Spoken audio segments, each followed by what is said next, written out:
Oke.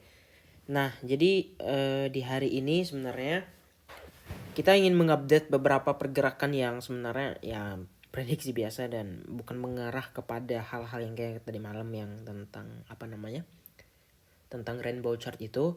Nah, tapi ada yang bakal aku bahas lagi tentang suatu indikator yang mungkin cukup banyak juga orang pakai untuk mendeteksi bottom atau enggaknya di bearish year tahun ini. Ini kocak ya.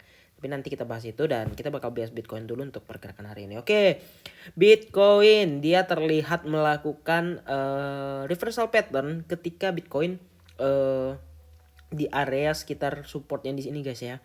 Support di 18.7. Nah, jadi sebenarnya ya, kalau misalnya dia udah bentuk pattern tuh kayak gitu, jadi kita bisa simpulkan kalau si Bitcoin ini ya, dia udah membentuk yang namanya higher low ya. Yang mana kalau kalian tahu kelanjutan daripada pattern yang udah membentuk higher low, apalagi dia artinya secara bullish, dia bakal bentukannya tuh kayak gini guys. Ya sini ya, kemudian nge-swing low di sini dan dia bikin swing high lagi satu. Nah, jadi prediksi aku bisa aja dia nanti bakal mencoba-coba retest ke area EMA 100 ini di area 20 ribuan. Nah, jadi disitulah nanti konfirmasinya apakah break up atau naik atau breakdown gitu ya.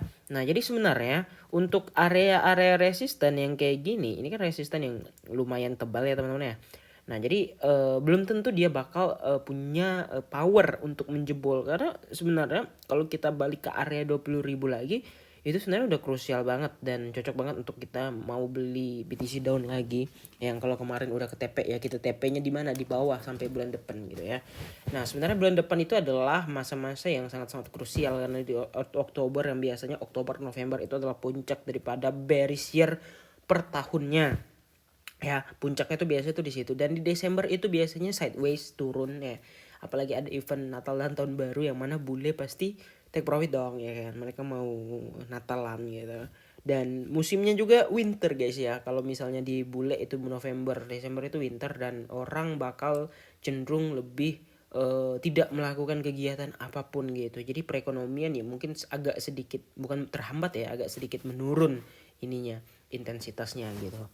Nah, jadi kalau menurut aku ya kita bisa aja menunggu dulu untuk Bitcoin melakukan pemantulannya dan kita tunggu di area sekitar 20-an ribu lah guys ya dari area sekarang. Jadi kira-kira bakal naik $1,000-an lagi atau 900-an lah gitu kira-kira ya.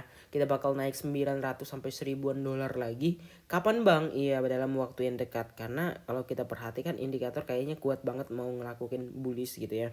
Nah, jadi beberapa indikator juga melakukan kegiatan-kegiatan yang kalau kita bilang belum cocok dilakukan gitu. Nah, jadi kalau misalnya suatu saat kita melihat pergerakan-pergerakan dari suatu pola ya, kita cocok-cocokkan aja dengan yang pernah terjadi karena dia nggak bakal jauh-jauh dari situ.